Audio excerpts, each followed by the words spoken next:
first time in quite a long time we've had a normal August meeting. Usually we do a barbecue, but COVID kind of put a wreck into that. So we're trying this out, and we'll see where we go from here. Just a couple of things I want to point out. On next Friday, the 11th, we're having movie night at Evergreen Village Square. The movie will start around 8:30, depending upon sunset. We are having a trivia contest from 7 o'clock to 8 o'clock. And we can accommodate up to 8 teams of up to 5 people. So get the word out to your friends, pull your bar buddies together, and come. It should be very entertaining. And we will have a fabulous prize for the winner, which may be fabulous or maybe not, who knows? So we're looking forward to that. That's in conjunction with Councilmember Candelas' office. And we thank him for his help in getting all that set up, because it's a lot of work. I want to start now with a moment of silence for Captain Schreiber. You may have seen he was fatally killed in a car accident up by Chico a week and a half ago. Served on the San Jose Police Department for many, many years, and was in our district for a while, and was a friend of the district and community roundtable. So a moment of silence in his memory.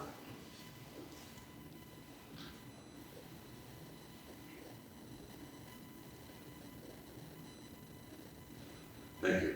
Never know how long to make those things, you know? It's kind of awkward sometimes. Trying to hockey, just background, don't know. All right, so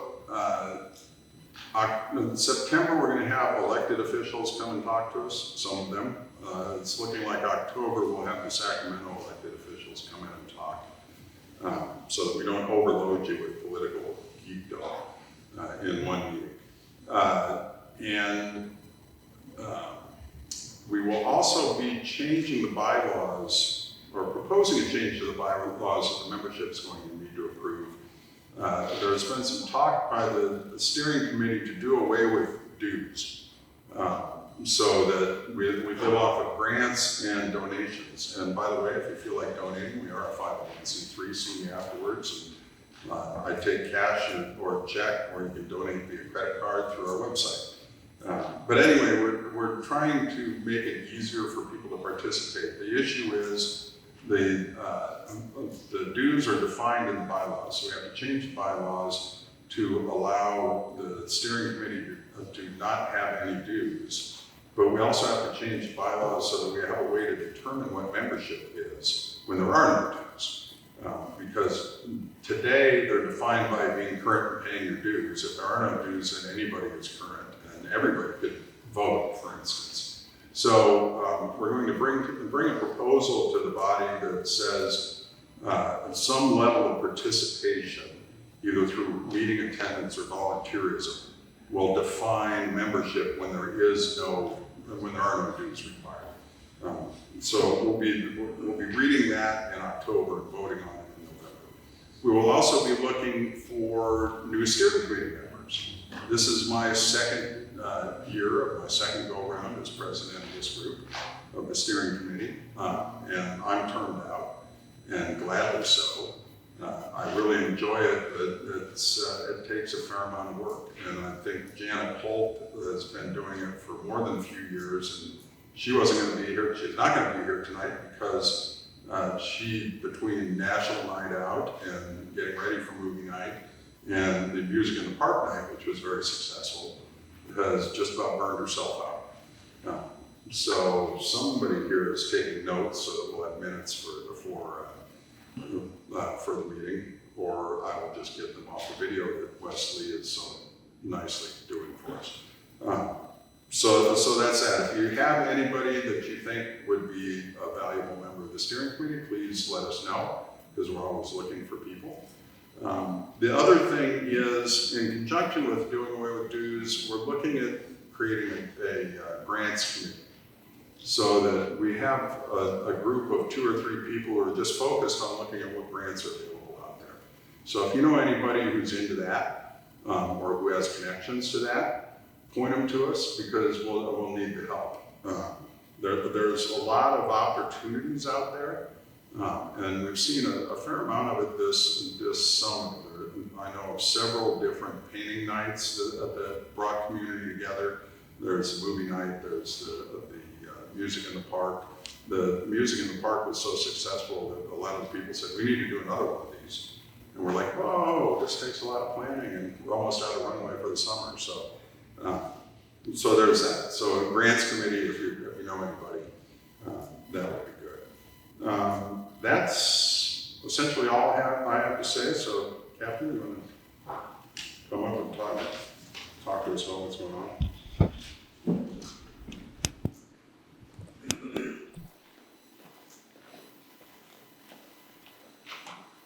Thank you, Pat.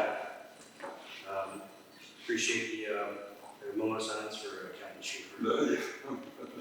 It's been a tough week. You know, he was killed on Saturday, so today we received him at the airport.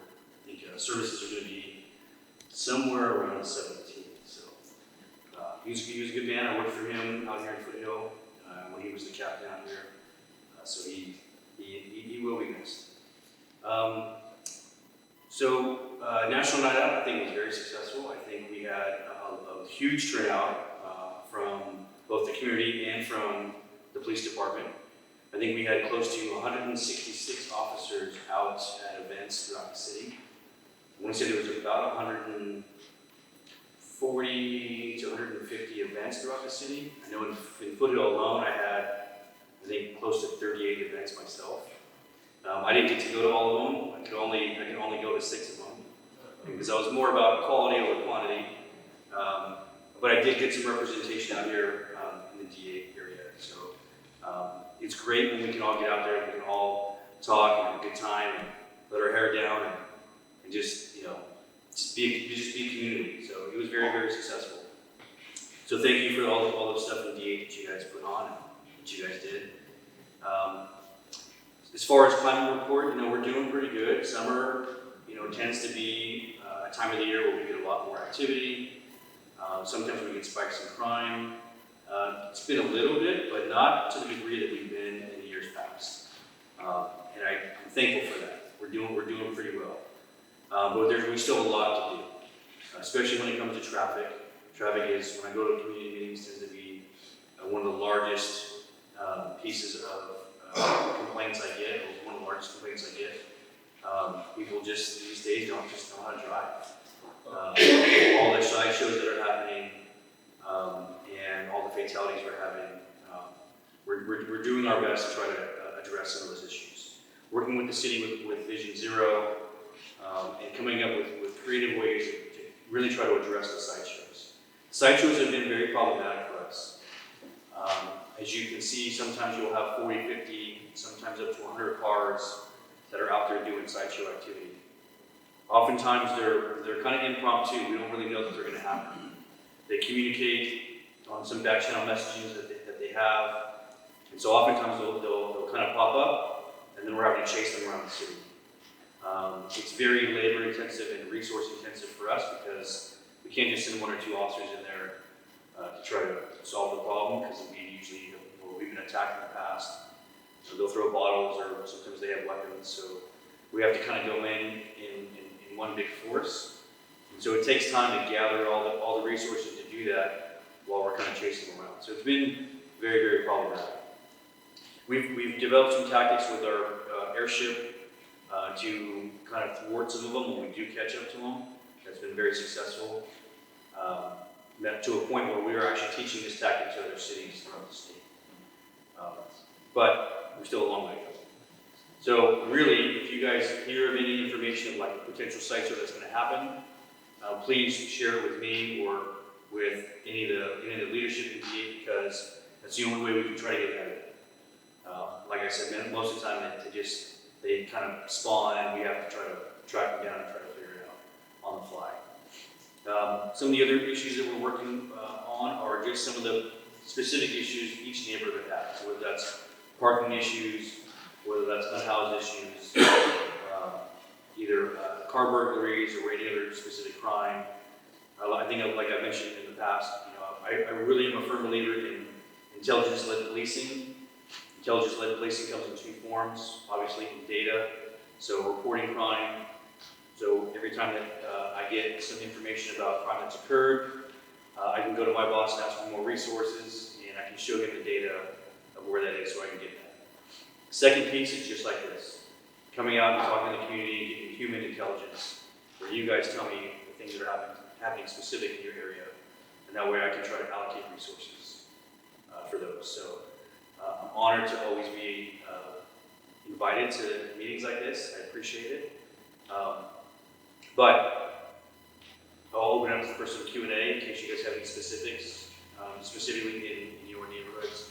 I know Steve, where's Steve at? Steve, we talked about that. We're gonna meet offline and discuss devise a plan so we can figure out how to address your issues. But are there any questions? All right. Okay. Thank you very much. Hope the rest of the summer goes as relatively quietly as it has so far. That's good. Tonight we're focusing on water primarily. That's been a big issue in California for quite some time. The last winter, broke what was a fairly lengthy drought that we had, and knock on wood, we've seen a relatively tame fire season. Because of that, because the grass hasn't dried out completely yet, so it may or may not be a problem. I don't know, I was a finance guy, so the glass is always half empty for me. And so we'll see. And today's meeting is a relatively timely one. You may have seen in today's Mercury News an op-ed legal piece penned by a council person talking about some exciting things that are going on over at the Cunningham, and he's here to talk to us about that today. So, Councilmember Candelas. Thank you, Pat. Thank you, Pat. So I prepared, a few slides. I don't know if we're going to be able to put them up. Yeah. And so just 5 slides, short and quick. Just go on to the next slide. Just by way of background, for those of most people here know that this lake opened in 1983, and for 13 years we had recreational use. We had kayaking, swimming, boating available for residents on that lake. In 1996, recreational use at the lake stopped due to the poor water quality issues. And in 2007, there was a major fish die-off. I don't know if those of you remember that. We had a ton of fish die in that lake. That further raised concerns to the city at the time, saying the water quality was increasingly getting worse. Fast forward to 2010, the city conducted a comprehensive study to see what could be done at the time to do solutions and specific recommended actions for the lake at the time. However, the biggest problem at the time was no substantial funding was identified. So the tactics and the plan that we did at the time, was of no use, unfortunately. So now, fast forward 13 years later, one of the first things I heard when I first took office in February were the issues to the lake and the water quality issues associated in the summers, the smell, etc. So more recently, I think there's a next slide. Thank you. More recently, so Supervisor, then Councilwoman Sylvia Arenas, asked Council in about 2020 to do a study, to figure out, again, what kind of actions, what kind of water quality improvements can we make at the lake. So we directed staff to figure out, the Waite consultant through a contractor, to figure out how we can restore the water quality to a higher level, to a higher standard. That report came back to the council in March of this year, and lo and behold, it was a month and a half for me on the job, and now Supervisor Arenas was out, and so it fell on the current council.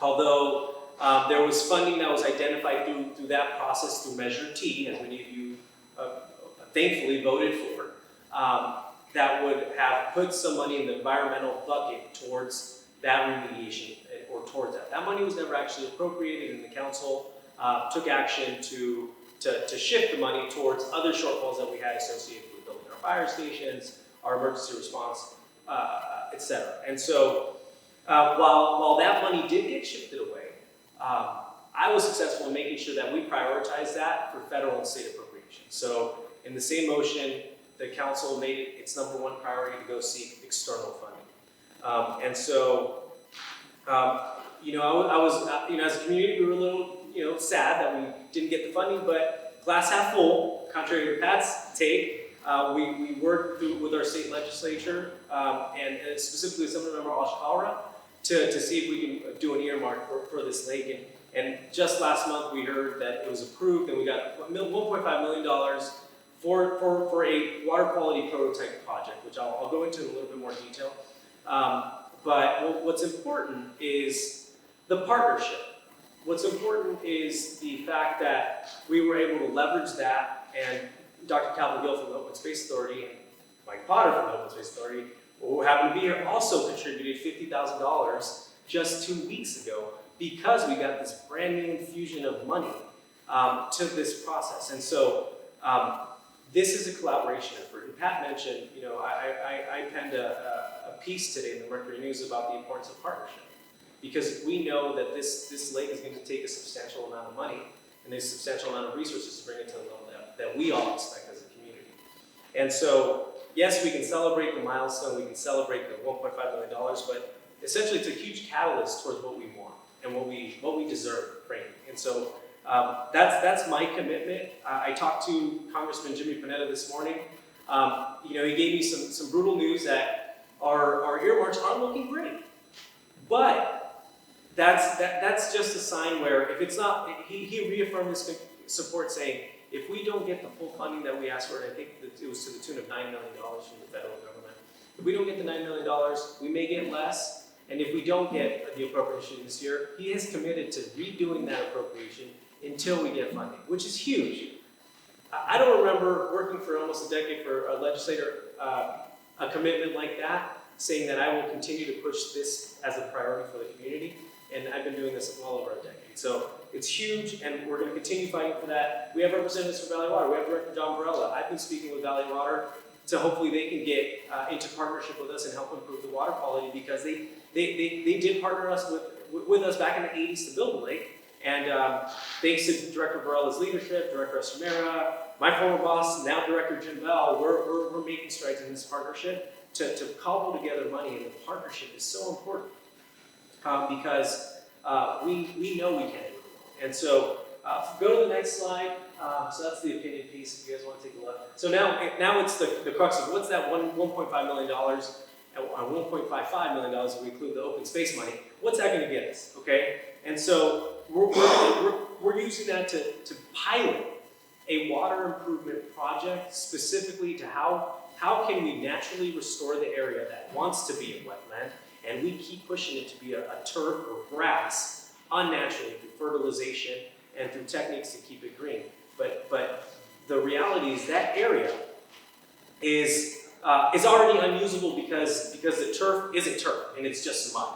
So we're going to be able to construct or convert underutilized turf to a wetland landscape by altering the shoreline grade. So if you see the right, we're also going to be doing a nutrient capture that's going to hopefully stave off or curb the amount of I don't want to say fertilizer, but that amount of photoplankton that goes into the lake that makes it even hotter and that contributes to the water quality just naturally with runoff and with rain. And so that's going to hopefully tell us and show us what it's going to take to actually improve the lake naturally, and we can hopefully magnify that and expand that based on the results of this prototype.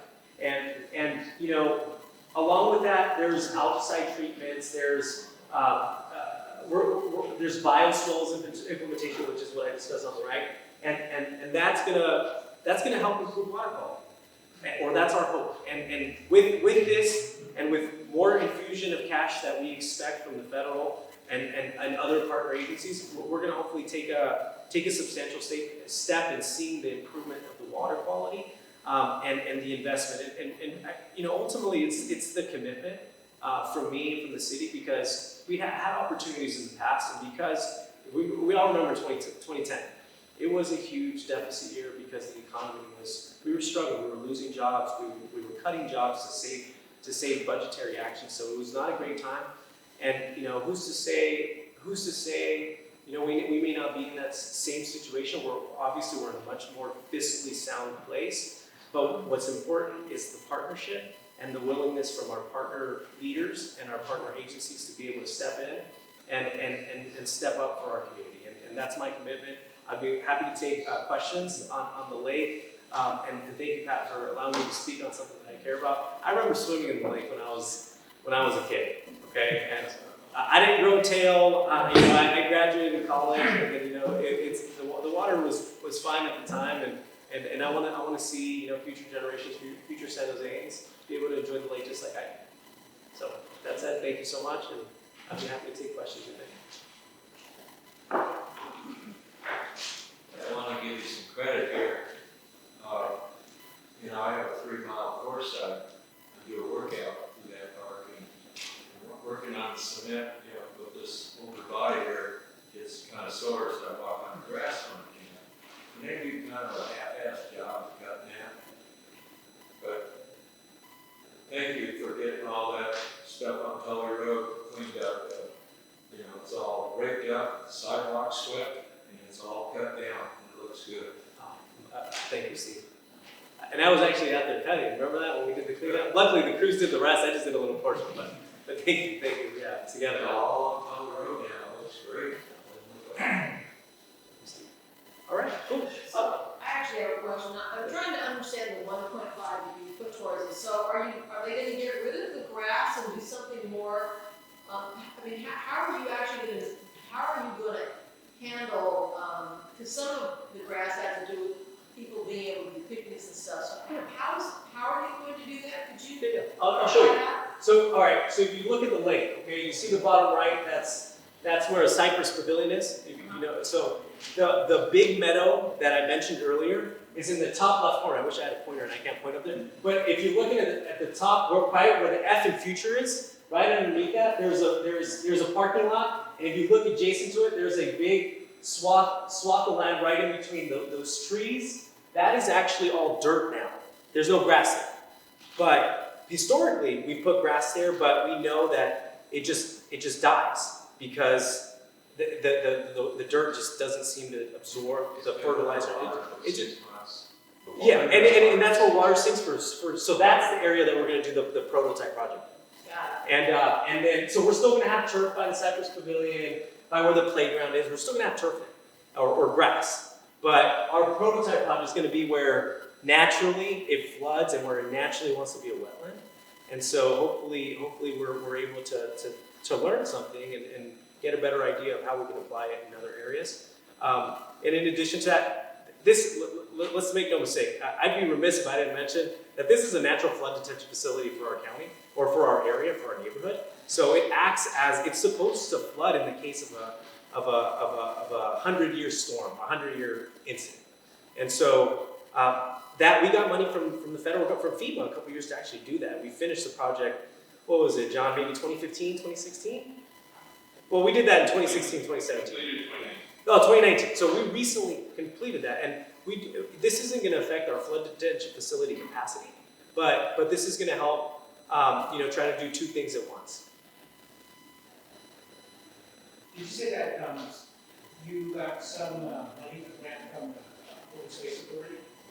Indeed, we did. We got $50,000 in grants appropriated, and I'm sure Dr. Gill was going to talk about it. He could talk about it, and I don't mean to steal your thunder, Dr. Gill. I'm very appreciative of it, and it's something that I was proud of because the grant or the application that our city staff submitted, it was graded last on the application. So all of us who know how competitive grants work, they get graded on a scale. It was last out of 11, but that was before the news of the $1.5 million from the state, and that was before the attention that we got from our partners. And so the Open Space Authority recognized that, and I was there for a couple hours, right? So I was there sweating it out, letting them know how important this was for our community, and luckily they gave us $50,000 that otherwise wouldn't have been appropriated that night. So So yeah, shout out to the Open Space Authority and their commitment to making this project happen. More recently, there's been so much concern over state mandates with respect to land use. Yeah. It's really refreshing that you've got this bottom-up approach to partnering with the state and the federal government in terms of the $1.5 to $9 million contribution, which is from the federal government. And I would encourage you, if you understand, it's a long-term relationship. Some of the discussions we have with Senator Cortese have been on the $4 billion parkland bond. It might have been Jim Bell's who were working with him. So, that is additional potential funding for Cunningham that's outside of the process you're doing. As I've understood it, when I looked into it for the 27 acres at the college, the request against the state parkland bond kind of comes from the city altogether rather than individual council members. So an idea is you may want to work on building that capacity and support within the city. Perhaps the fact that they walk away from $3.5 million might give us some kind of priority for that program. No, that's a great recommendation, and this is exactly the partnership that's needed, and I'm going to have my staff research that tomorrow to see how much money is left and see how much we can tap that. But thank you, Robert. That's a great recommendation. All right. Okay. Awesome. Well, I'm really pleased that we're able to get Director John Varela to come and talk to us today about what the Santa Clara Valley Water District is doing for us and for our water enjoyment and requirements. So while she finishes setting that up, that's our new she's going to be our new PC tech for this thing, because she figured out this whole projection thing. Get her card so I can call her whenever we need her. So Director Varela, if you would be kind enough to regale us with what's going on in the Santa Clara Valley Water District.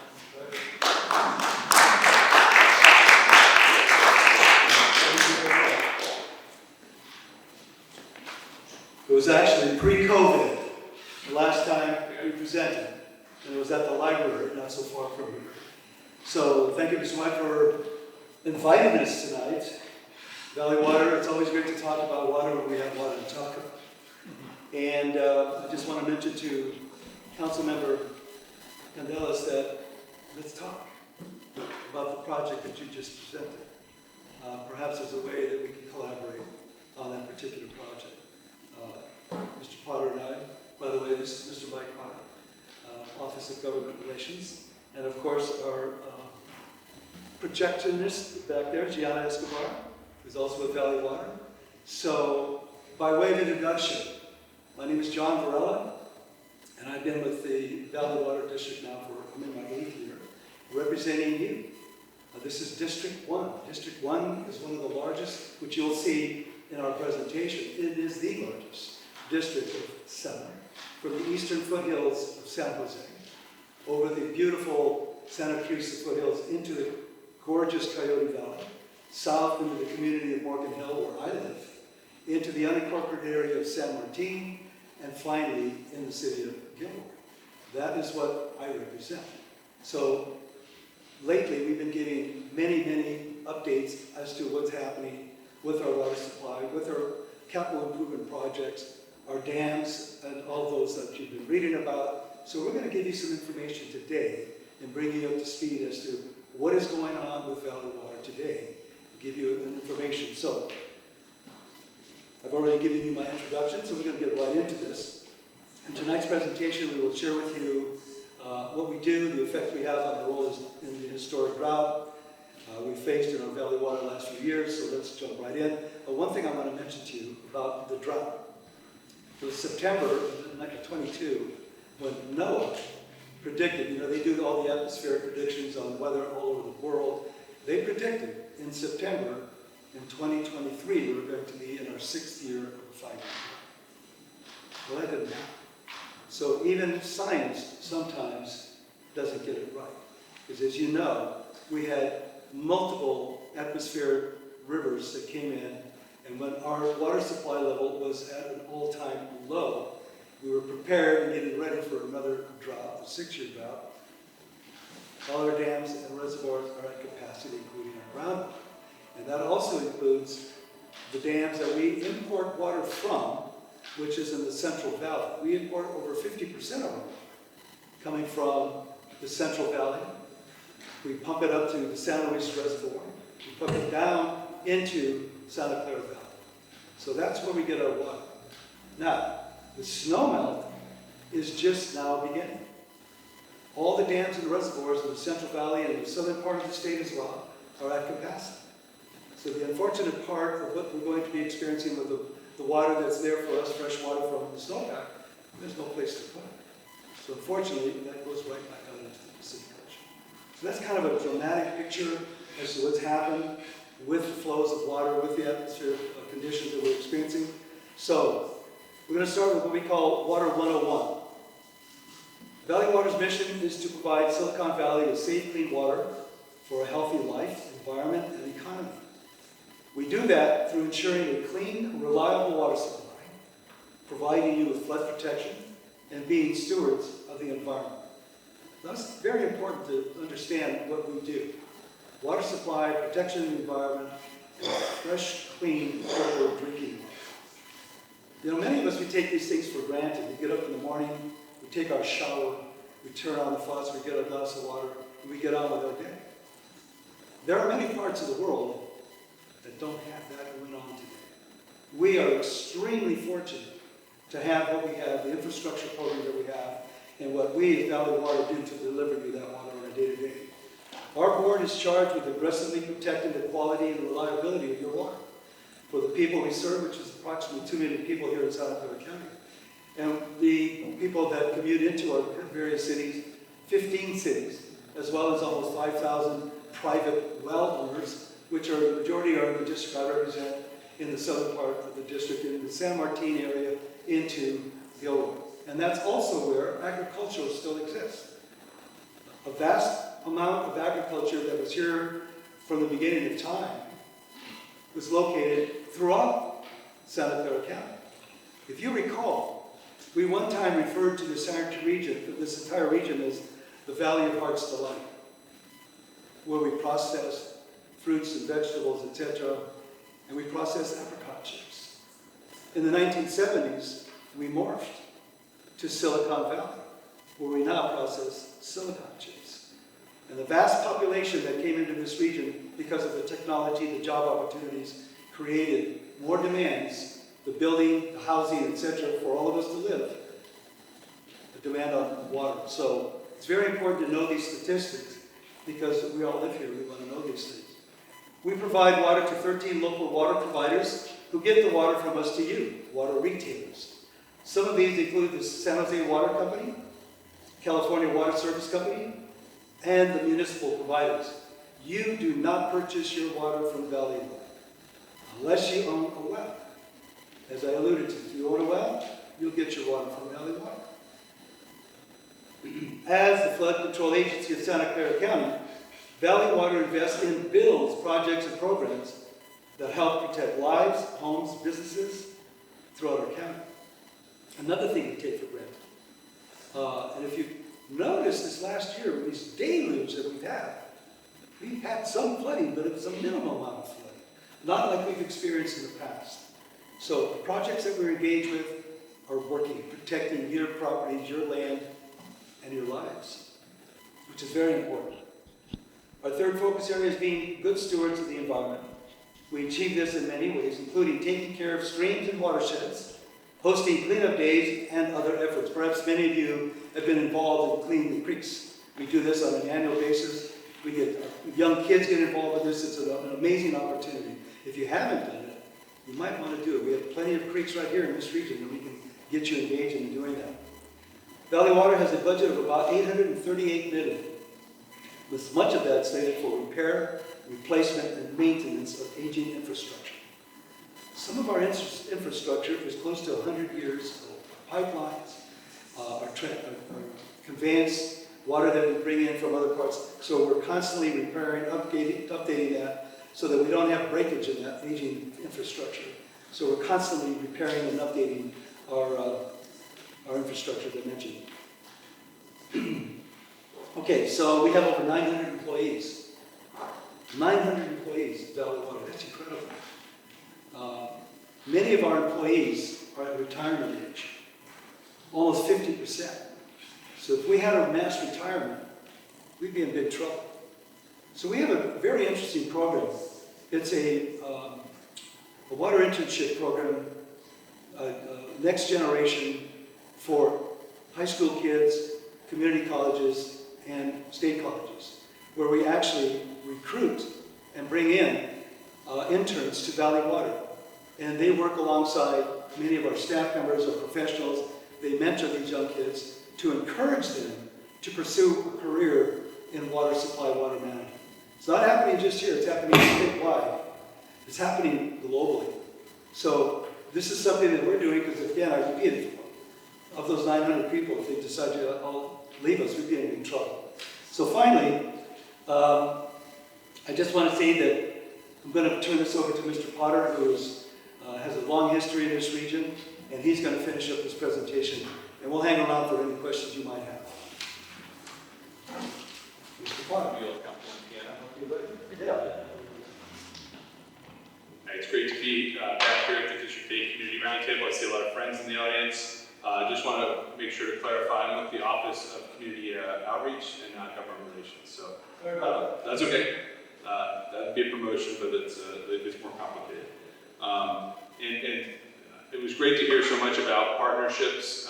In fact, tomorrow, the City of San Jose and Valley Water will be celebrating a ribbon cutting of a trail on Thompson Creek just around the corner, a 1.6-mile trail.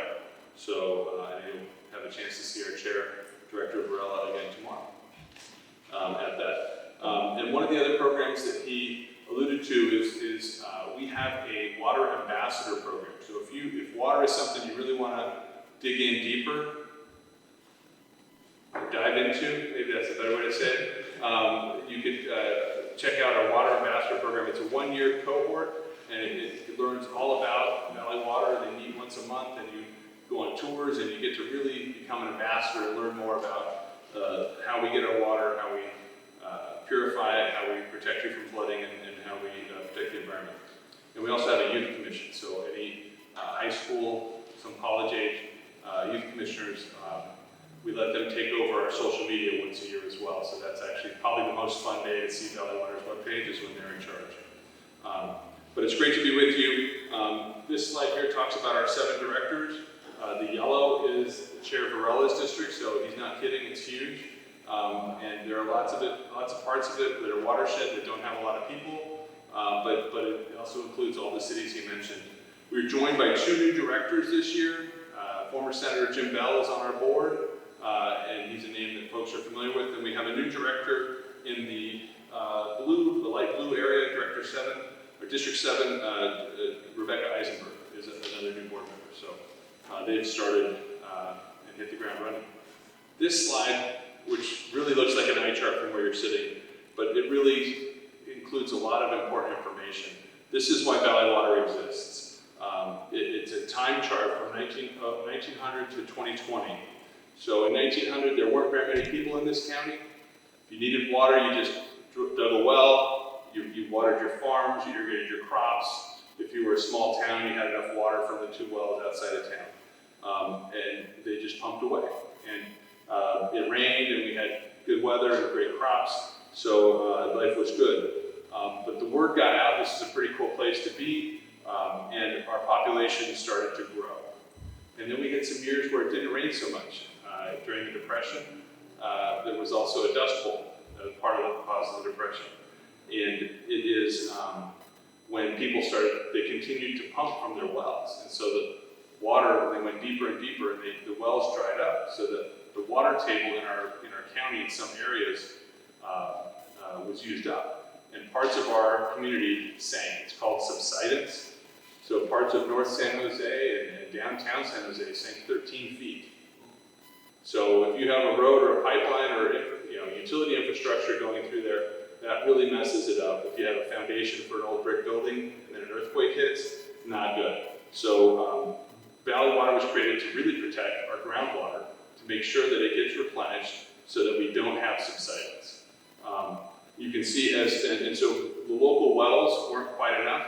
So at green dot number 1 there, we were just using natural groundwater. Green dot number 2, we built some reservoirs out in the areas, the easy places to build a reservoir, we did.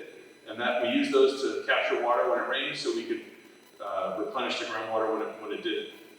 Population kept growing, especially after World War II. Green dot number 3 shows when we had subsidence and really had to find a new way to get more water for our growing. The area was turning into Silicon Valley. I grew up here. Remember, we were the fastest growing city for 2 decades in a row, and as a young kid, I thought that was really cool until I realized what that really means. Unplanned growth can be a problem. So we joined the State Water Project, and we get our water, and we were able to import water and put it in Anderson Dam and other places, and replenish the groundwater. We had perk ponds all over town, and then that still wasn't enough. So green dot number 5, that's when we joined the Central Valley Project, the federal water project, so San Luis Reservoir. And so we get about half our water. Let's go to the next slide. We get about half our water from outside our county. 30% is local. Yes, you have a question. On the slide before this, what is exactly groundwater elevation? What is that? So when you drill a well, it's a great question. It's esoteric here on this chart.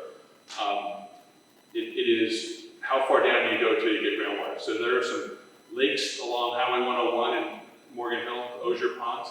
Those were a quarry. They dug a big hole, 30, 40 feet down. You would think, like, are we putting water in there?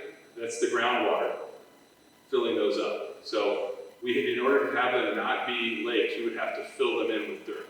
So the groundwater goes, in some of the potholes you'll see on Highway 101 where it's really low, that's where the well used to be. But the groundwater, everywhere else, except for the depressed freeway, that's where our groundwater is. So that's why it bubbles up into those cracks in the road. It's really expensive to fix, and Caltrans keeps trying. From my time as a ledge staff, I remember the calls that we would get. Why can't you keep the freeway from leaking? But it's because the groundwater, we want the groundwater to be full. That's where we store our water. It doesn't evaporate. It seeps out a little bit in the road, but it's really, that's what I mean by that. So during these times where the blue line goes way down, there would have been no leaks in the freeway, and those lakes in South San Jose, Morgan Hill area would be very dry, or more dry. It just really, it's the level underground where the water kind of saturates. Like when you go to the beach, you dig a hole, and then it fills up with water. That's because the groundwater is so close to the top. Hope that helps explain that better. That's a good question. This is where we get our water, 30% locally through the groundwater, aquifer, and reservoirs. We import 40%. Some of our county gets water from Hetch Hetchy, which is up by Yosemite. That's run by the San Francisco Public Utilities Commission. Palo Alto, Mountain View, basically along Highway 237, there are municipal utilities there so they can access the Hetch Hetchy water, because you're not allowed to sell that water to a private company under the state law, the federal law that allowed them to build a reservoir there. San Jose Municipal Water exists. They provide the water for North San Jose and Alviso. Milpitas has a municipal water utility. And in fact, where we are now is also, I think, the city of San Jose Community Water is your water provider. So it is a government-run entity whose rates are often much lower than other privately run organizations that have stockholders and dividends and things like that. So it is, but in order to get that water from North San Jose, it has to be a municipal utility. We get about 5% recycled. We have a water purification plant in Alviso, and we use that to supplement the purple pipe water, and we'll talk a little bit more about that. And then conservation is about 15%. And that's really where we get our water, and so 50% from outside our county. This is where people use water. The purple is residential use. About 55% of our water in this county is used residentially. Half of that is outdoor, so landscape or pools or whatever. And about half of that is indoor, so 27%. Business, about 31%. And then ag, 8%, mostly in South County, but there are some wineries in Cupertino that use water. And then dedicated median and landscape, 6%. It's a lot of water for the median. So one of the things that has been talked about during this prolonged drought is two types of turf. There's productive turf and there's non-productive turf. Who knows what non-productive turf is? It's not tricky. Turf uses water, that's for sure. Productive turf is a soccer field. It's something that provides, people use it. It's the lawn in front of your house that people play on all the time. Non-productive turf would be if the only time someone walks on that grass is to mow it, it probably doesn't need to be grass. We're in a Mediterranean climate, so we are really, and the state is leading some of these conversations about reducing non-productive turf. And so, and that's part of it. If you look at this pie, you're gonna, where that indoor use gets used, toilet, shower, faucet, washer, dryer, there's leaks, actually a lot of leaks. So we do a lot to help people find their leaks. But an easy thing to do is to reduce the amount of outdoor water use without really changing how people have to live. So we encourage people to look at ways to do that. One of that is reducing the amount of non-productive turf.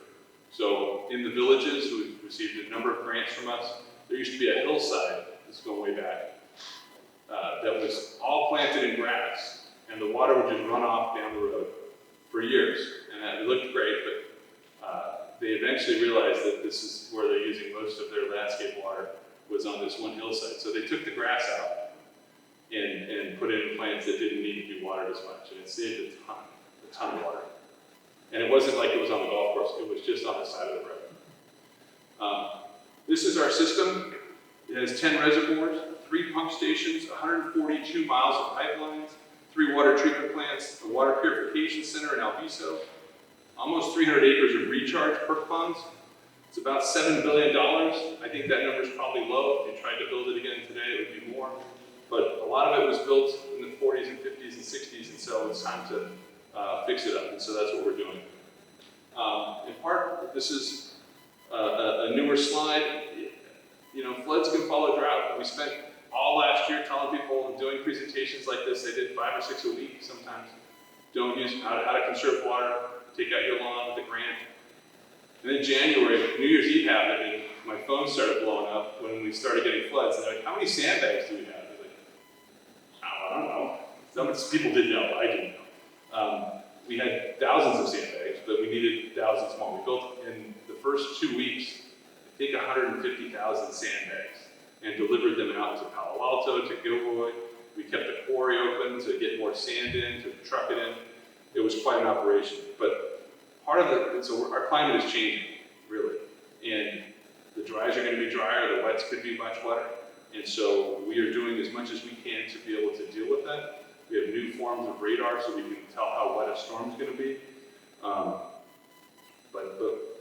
We could have flooding in January, February, March, and then it didn't rain again for 3 months. So and we hope it rains again in the fall. But we have to be able to adapt to the changing climate. And part of the challenge of while all this is going on, all these changes are going on, we have our biggest reservoir, Anderson Dam, under construction. The Federal Energy Regulatory Commission ordered us to lower the lake to 0, and we did 2 years ago. It was at 0 in December, and then it rained for 3 months. And so the person that can guess this number gets a free Valley Water. What was the level of Anderson Dam at the end of the rains? 50%. Very close, 54%. So the outlet for that reservoir has been open for the last 2 years, and it was open during all the storms, but it got to 54%. So it's a good thing it was low when the rain started, because that would have been very, very full. And so about almost 1% a day flows out when the outlet's open. But part of the challenge for this project is we need to build a safe dam. There's a seismic concern. If it was full and there was an earthquake, it could, slump and fail, and then 25 feet of water in Morgan Hill in 8 minutes. And then the rest is coming down Patty Creek and going all the way to Burckhard. So that is why we're going to not just build a new dam, we're going to have to take the old one down safely and build a new one up. And before we can do the dam part, we're building a new outlet, a larger outlet, so that we can control how much water is in there more quickly. So that's what we're doing, and that new outlet tunnel is about almost halfway dug. It's going to be 1,750 feet, and we're close to 700 feet right now. It's 20 feet around, and it's going to have a much larger pipe so that the outlet can be 5 or 6 times as much water going into the creek as currently, so we can lower the level much more quickly. It's going to take 10 years. We've got to build the outlet tunnel, then we're going to lower the dam. We can't lower it all the way because if it rains, then you've got a wide open canyon that's going to flood everybody below. So it's a complicated project, but 10 years and we're working to catch up on some of the things that take longer. There are 13 regulatory agencies that have to sign off on this project.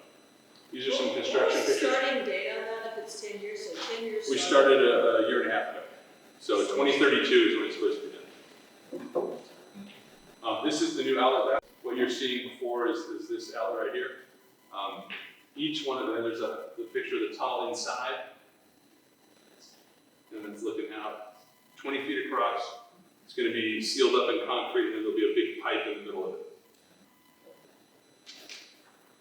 And this is another project in the area we can talk about. I think we're probably short on time, but this is down in Morgan Hill, Gilroy, Yadis Creek Flood Protection Project. Let's just skip by that and go to Water Purification Center. This is one of the ways we're going to solve our water supply problems. Is we have an existing purified water plant that takes the purple pipe water from the sewage treatment plant, converts it to basically distilled water. We can do 8 million gallons a day. And it's the best free tour. If you haven't been on it, you should sign up.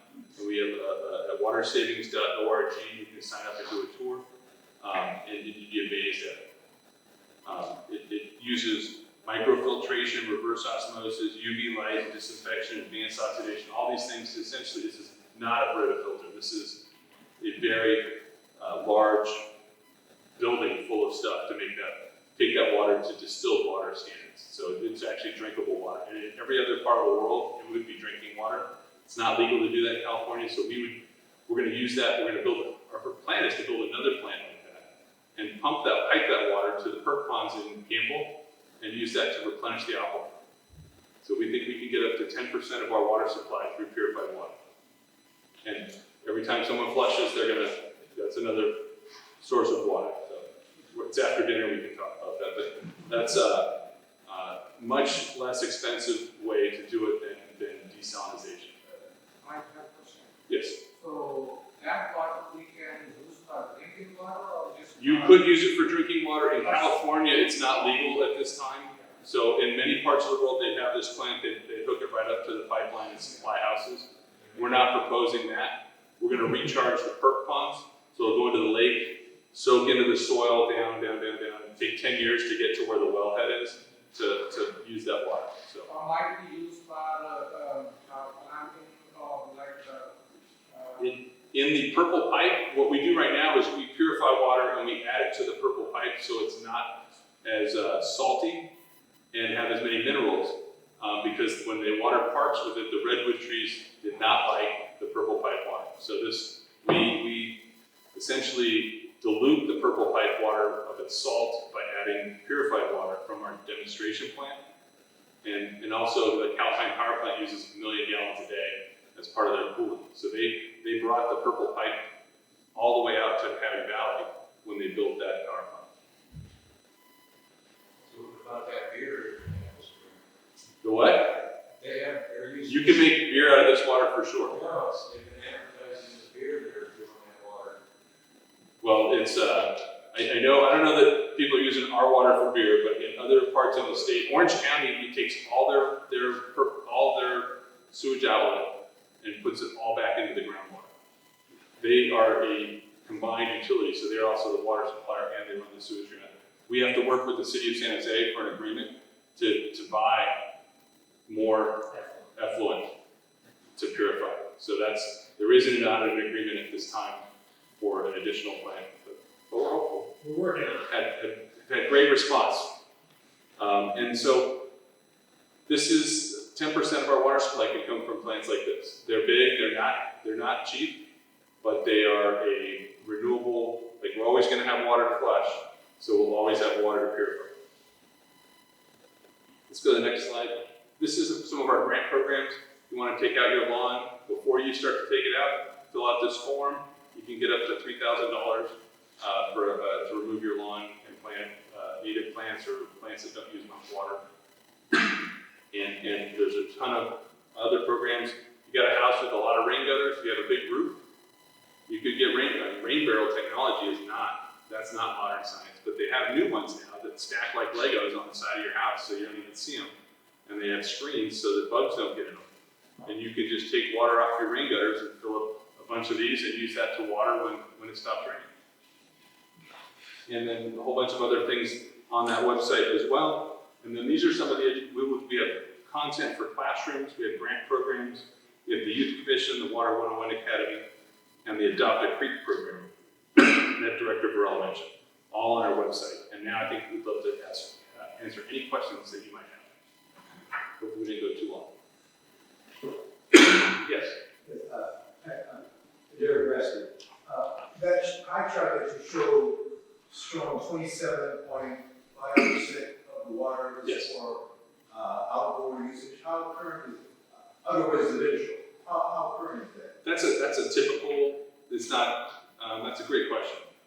We've had that slide for about 2 years. Because A lot of people conserved and did a great job during the drought, so that's a good point. and that's what I'm alluding to. Most people I know haven't mowed their lawn in at least 8, 9 years. Yep. They don't wash their cars, and so that seems rather high percentage relative to the indoor usage. Let's take this away, You John. have to Let's stop update showering that. or That's washing a their great clothes. point. You know, we've just had this slide, and Councilmember remembers that slide, so it's been there for a while, but that's a good point. I think it's an average across the county for what the water meters that Yep. Valley Water gets. But to Mike's point, it does need some We should value. But surprisingly, it's not as much as we would expect because there are other, like, we're actually pretty good with, the branches. We were able to get through this drought. We called for 15% conservation over 2019, and there were most months we met that. There was a couple months that in 2019 it didn't rain, and so it rained every day, so nobody used any water. And so when it didn't rain here, people used more water. So, but on the average, our community stepped up better than most in the state. And our board called for voluntary and mandatory savings earlier than almost everywhere else. Yes. Also, is Valley Water working with the county in terms of what we're looking at in terms of water conservation, water preservation? Because California, like 44 out of 50 states, in terms of rainfall, I mean, we're not getting a lot of rain, so when you mentioned droughts, it seems to be that's an engineering issue and not being able to manage runoff. It's a whole class in that. You could take a whole class of college. The 50% of our water comes from hundreds of miles away, so if it doesn't snow in the Sierras, we're in trouble. Farmers won't be able to farm. Our rights are not as senior as many people's, so what we're doing is we're working to find like a purification center. We're working to update our stuff so we don't have any leaks. It is, the state system that we're using was built in 1960 for a state with a 10 million person population, and we now have 40 million people. So it is, there's a lot of work to do. And they're looking at new storage, so a place to put water when it rains for that time when you don't. It is very complicated to build a new dam or new reservoir. And so we may just raise the lip on some other ones so that they can hold a little bit more water. But all of those things are being studied, and we're in the process of studying one here as well that our county would control just south towards San Luis Reservoir at Pacheco. That is still in its early, environmental review stages, but it would hold 140,000 acre feet that our county would control. So that would be enough for 1 year's worth of water for the whole county. But it's not an inexpensive solution, but it would give us that water, a place to put it. Bring water down the streets and just run freely. I mean, Yeah. there should be some management of the flow and so forth, and that's not happening. I'm seeing as I'm driving, little rivers, if you will, and we haven't had that much rain. By west to Robert. Yeah, the Anderson Dam, would it be possible to make it hydroelectric generation there? Would it be possible to make Anderson hydroelectric? In the old, it did have a small hydro component, which is why the Federal Energy Regulatory Commission was the regulatory agency in charge. We are not planning to put that back in there. The amount that it would generate, because there are some years we don't really let any water out. There are years that there's more evaporation that run through the outlet. So it wouldn't be a very consistent source. And so we didn't factor that in. It's a pretty, that would probably make it more complicated and possibly more expensive. So I think for the amount of electricity, it didn't seem to be worth it. Robert, but great question. I live in the villages, and some of the villages within the villages, based on the infrastructure, are using drinking water for landscape. And John may know this, because it happened a long time ago, but when the villages was developed, its water source for landscaping was the Aborn Canal. The Aborn Canal from St. Louis was closed because it was an impediment to the development of Silver Creek Valley Country Club and villages. Anyways, and kind of pools are sold off the rights for like $250,000. So the last I checked with it, with the prior general manager, the comment that I got was the water district isn't doing rebates anymore. There's a new general manager. There's a very fresh concept going on at the villages. There may be an opportunity for better education about opportunities. Absolutely. I do know that of all of the recipients of grants for water conservation in our county, the villages is the #1 recipient from Valley Water. Historically, it may not have done any lately, but it has been, it's 7 figures. It's up there. We're told for some of the villages, nothing can be done because of the cost of it. It might need the purple, so we don't do the purple pipe, that's the city does the purple pipe, but that's where you would get the recycled water, and that could be costly to extend it, but it's, in the long run, it's gonna be much less costly. So yeah, they're using potable water for landscape purposes in some parts of your community. And I'm chair of the land use committee, and if you have anything to say, I told John already, I got a letter on July 24th from Genevieve Yet. We're doing a hearing process on the development of the golf course, and I'd like to share that with you. We can go ahead and decide if you have a minute. Sure. I'll do that first. Sure. Steve? Speaking of that, I was thinking about our lake coming down. Why couldn't we take some pipes and drain the lake down, maybe have it go a couple miles down, go on some tanks like Candelas Creek, and purify the water, and then new groundwater will come in and clean it up? Why couldn't we do that? Well, the purified plant is not portable. And so, Or make the water Got go it. down into percolate down to the ground a couple miles down the stream there. we're running into, part of it would be, so you're gonna laugh. And I know we're being filmed, but I'm gonna say this because it's accurate. Yes.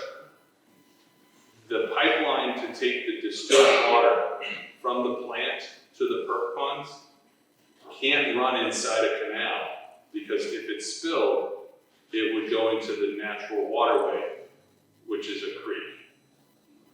It would be dangerous, it would damage wildlife, because you'd be pouring basically distilled water into a creek, it would kill the fish. I'm just saying.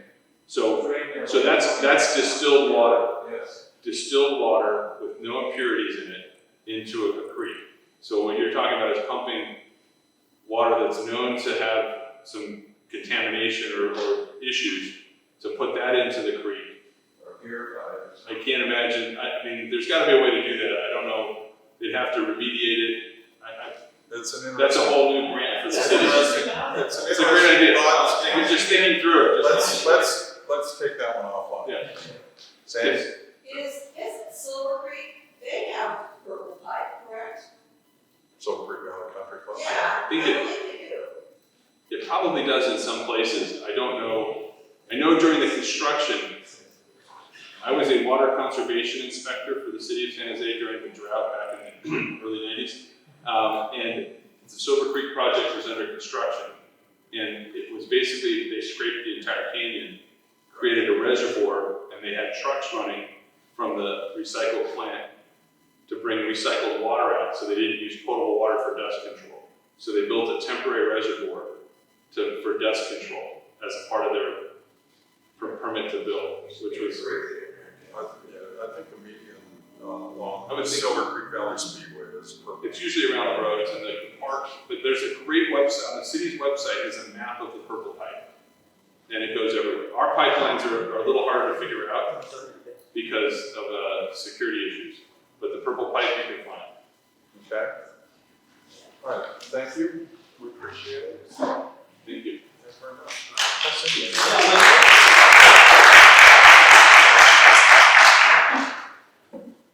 All right, moving right along, Robert Reese is going to bring us up to date on what's going on with the land use committee. So thank you so much, John and Mike Porter, for coming tonight. What I wanted to let you know is that Domingo had connected us with Valley Water with respect to the Pleasant Hills Golf Course at Tully and Waite, 115 acres. And we're trying to get a baseline hydrology mapping as we enter into a community engagement process on it. And Jennifer Yip just responded that they're getting that mapping. But just something that I think would be important for you to know, I don't know if you could also be involved, but Flint Creek and Ruby Creek are underground through the Pleasant Hills Golf Course. We know that the Cunningham's wetlands, we don't know the nature and extent of the wetlands on the golf course. But we do know that there's a lot of grading going on, filling holes, maps show water. It looks like wetlands. The Cunningham Broad development proposal for 800 units in 2005 had water quality basins, they might call it bioswales now or something different. The general plan amendment that's been filed could accommodate up to 5 times the number of units. So what we're trying to do is get baseline data to understand how a site plan might develop. If that's part of what you can be involved with, that would be great. I was going to I'll be the person that is, but it wouldn't be, I'm the poli-sci major. Okay. So we need somebody that knows science and hydrology. But I'll work with Jimmy to figure out how we generally are told how much water the community needs. Mm-hmm. We don't really get pre-development activity other than WNAP, so. That's why we're looking for that baseline in hydrology, because we don't have any EIR or wetlands definitions yet. So just to let you know, and thank you for I'll talking. connect with Jimmy for sure. Pat, you need to cut me off, but I wanted to start out by thanking you for your stick-to-itiveness as the president of the District 8 Community Roundtable for how many different terms. I really don't know what we're going to do without you, and you've been so supportive of the Land Use Committee and our ability to communicate, work together well, and just really important to the kinds of things that we've been able to achieve in the community. So Pat, you're going to be missed. I guess you're not going to allow a bylaws change to occur so you can stay. No. What I wanted to do is just give a couple of updates. The community engagement process for the Pleasant Hills Golf Course is going to be starting in October. We were successful in getting $250,000 from the city of San Jose for the engagement process. Working with Domingo and Teddy Adera, we're going to have a meeting sometime soon out of the planning staff and everyone's back from the summer break to have a little bit of a discussion about how the community engagement is going to be set up. San Jose is so resource constrained. The mayors and Councilmember Reese, who previously got this going, could only find $250,000 for engagement for 115 acres. Dave Cortese was able to get us $1 million for 27 acres. So we got to make the best we can of this. We want it to be a dialogue and not a monologue. It's not a stakeholder group with the ability to have that kind of dialogue. We don't know if it's going to be everybody gets a half minute, there's going to be notes. We're going to define that together, so we're looking forward to that. Folks here will be invited to that meeting. It's going to be really important. I had a conversation with one of the developers, Mark Lazzarini, today, and asked him for a copy of the draft EIR that the city will not provide to us. And he very graciously said yes. He's also going to set up a Dropbox and give us all the documents from the prior development, so we're going to have a good extent of baseline information. Domingo, again, Teddy, the connection with Mark. Thank you, thank you. There may be something going on with the Richmond Ranch adjacent to the Meadowlands. Anyone want to volunteer on that? There's things to be doing there. The Open Space Authority could have a role in that. I think it's outside the urban growth boundary. I'm not sure if it's in the incorporated limits of San Jose. But again, the more we do homework on the front end of something and get the baseline information, the more effectively we can communicate as the process rolls along. And consistent with no monologues, I'm going to stop and ask if there are any questions, any volunteers. Thank you very much.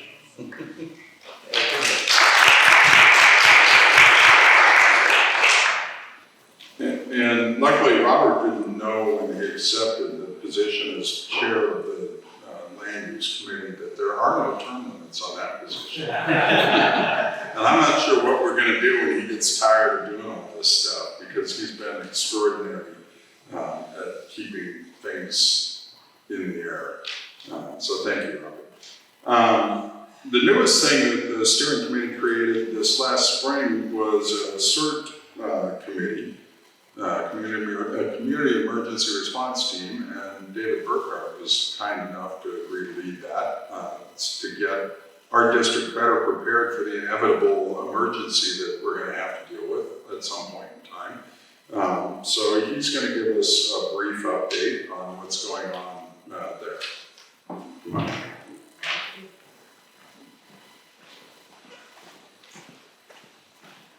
Thank you, Pat. I'm going to, just for the sake of brevity, I'm just going to skip some points here and just make a few comments. First of all, I want to thank the city, Councilman Candelas, Pat, for their cooperation in helping launch the district CERT. And what's gone on in the last year, I would say since last summer, is a really revving up, a stepping up of the Community Emergency Response Team in San Jose. And that's been due to, first of all, it's totally a grassroots effort, even though CERT is a national program. The dedicated people that are working in the background, they're volunteers, they are spending their time and their money. Some CERT volunteers are spending thousands of dollars of their own money to help you in your neighborhoods. And working with those people since I started getting into this in January, and I've been so encouraged and motivated by all the things that they've done for one purpose, and that's to help everyone when everyone will need the help the most. And consider the earthquake, when you no longer have power, phone, water, electricity, nothing is working, and you have an emergency, you've got a gas leak. You pick up your phone and it's dead, and PG&E is not coming. Fire department, they're working the 380 fires in town. Police department, all fully engaged. You're on your own for 72 hours. So that's where CERT will come up and help you. That's the vision of CERT, and that's the vision in District 8 CERT.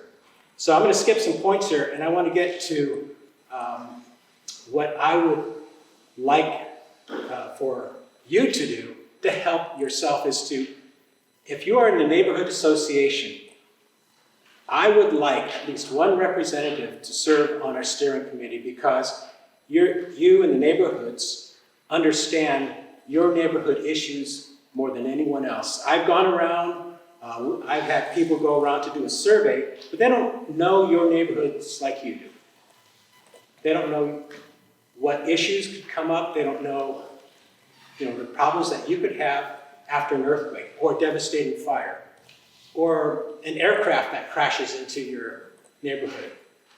Who are you going to turn to? Well, most likely your first people showing up will be your own neighbors and CERT teams. So if you are in a neighborhood association, or if you're in a neighborhood that has no neighborhood association, I would like you or someone that you know to serve on the steering committee. I have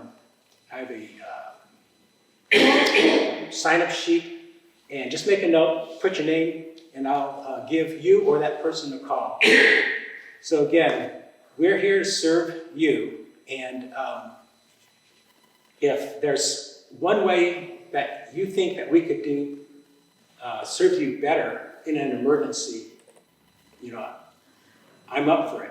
And we are so new that any suggestion that you have is going to pretty weigh heavily on decisions that we make in our steering committee. Why don't you give your email address so if people are watching this later, they'll be able to contact you? I'll just give you my email address. It's SweeperDave, like Sweeper Dave, SweeperDave @mac.com, and call me and let me know if there's suggestions that you have. I'm up for it. I've skipped over a few points, and some of you, may be interested. But talking about CERT is like insurance, right? Nobody wants to talk about it. It's something you put off, but you're glad that you have it when you need it. So anyway, any questions? All right. Thank you. All right, thank you.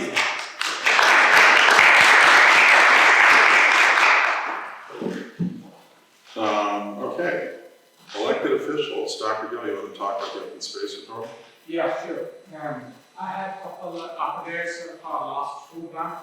The first one is that Open Space Authority Board of Directors awarded nearly $800,000 in Mayor Q&T grant funding on July 20, including the Lake Cunningham is also a part of that, which the Councilmember already explained.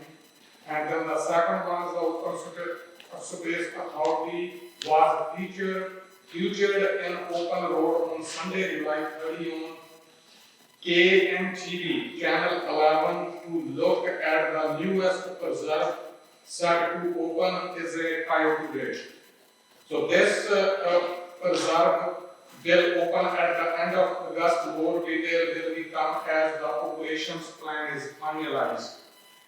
And other update is the Open Space Authority has a booth at Solari Park for National Night Out on August 2nd, where about 100 visitors stopped and to learn about the Open Space Authority's work.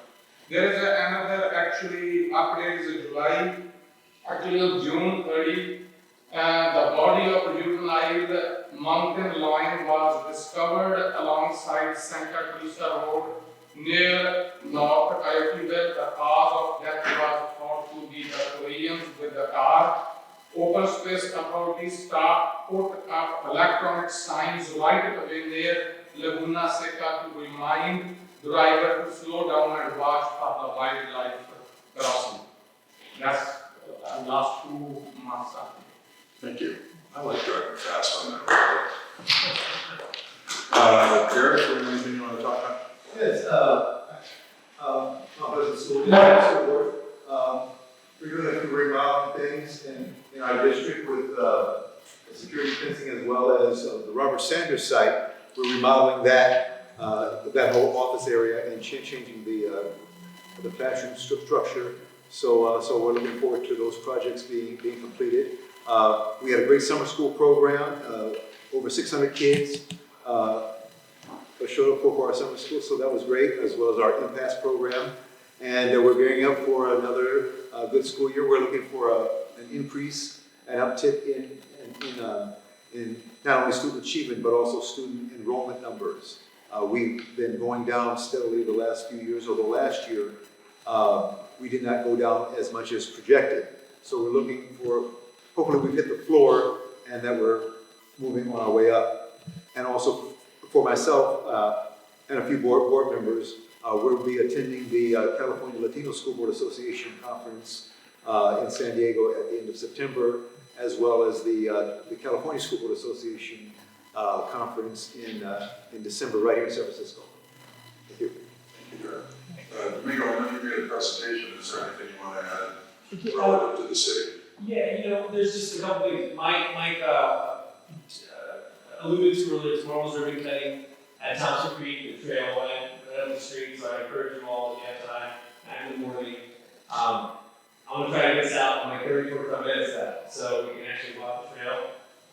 In addition to that, in the spirit of back to school, we do have some backpacks left over, so if anybody has any students or any people that you think would benefit from backpacks, I have about 150 backpacks left, that you think, a teacher or somebody of their kids need backpacks, please send them my way, and they can have a backpack free charge, so just so they're ready for the school year. And at August Boger and Ida Drew Elementary School, we're doing an enhanced crosswalk based on some phone calls my officer with kids almost getting mad in the area. So before the start of the school year, I'm happy to say that we have to put enhanced crosswalks, so we should see safety at that school. And behind Yoke on Stevens, we put a crosswalk there because there's two kids almost got hit. So we're taking action. Hopefully people reduce their speed on the front PSA. Get off my soapbox, Pat. There you go. Thank you. All right, will I miss anybody here? Jeremy was here with left. Okay. Any comments from the audience? This is your chance to. I wanted to thank Sandy and Derek for all the efforts with the music tonight in the square. And Janet, Pat mentioned it briefly, her and I were on Zoom right before coming here with the golf course. I think you know well that we meet every 2 weeks for almost 3 years, even before the developer got involved. So she did really cool, and I heard that you guys worked very hard too. Thank you. Okay, thank you. Anybody else? Movie night, August 11th, we're working with the Councilman's office. Yeah. And we'll have a good movie, we'll see what's going on. Yeah, we got to figure out what movie it's going to be. We have to figure out the movie, but we also were doing a music in the square last Friday again. Oh. We just talked to Janet this afternoon, I texted my staff, and as tired as she is, she's going to help us with the music in the square at the end of this month, so keep a lookout, Pat. Okay. It's we're looking at the last Friday of this month, but we have to check the band. So we have a couple moving pieces, we're going to try to get one more in before the school year, before the end of the summer, so. So if you get it out to us, you can get it out to next door, you get flyers. Oh, my goal is by Monday, we have a date, sign sealed, and then we can deliver it. Good. Well, see, you did a good job with the flyers for us, and we appreciate that. That was good. All right. Anybody else? Anything else? The next steering committee meeting, if you're interested, let me know, because I'll send you the link, is August 12th at 9 a.m. via Zoom. Our next meeting is September 7th, and it will be here again. And we'll be discussing the October and November meetings at the steering committee meeting. So if you have any input into that, let me know. And that's it. We're done. I hope you enjoy the rest of your evening. Thank you.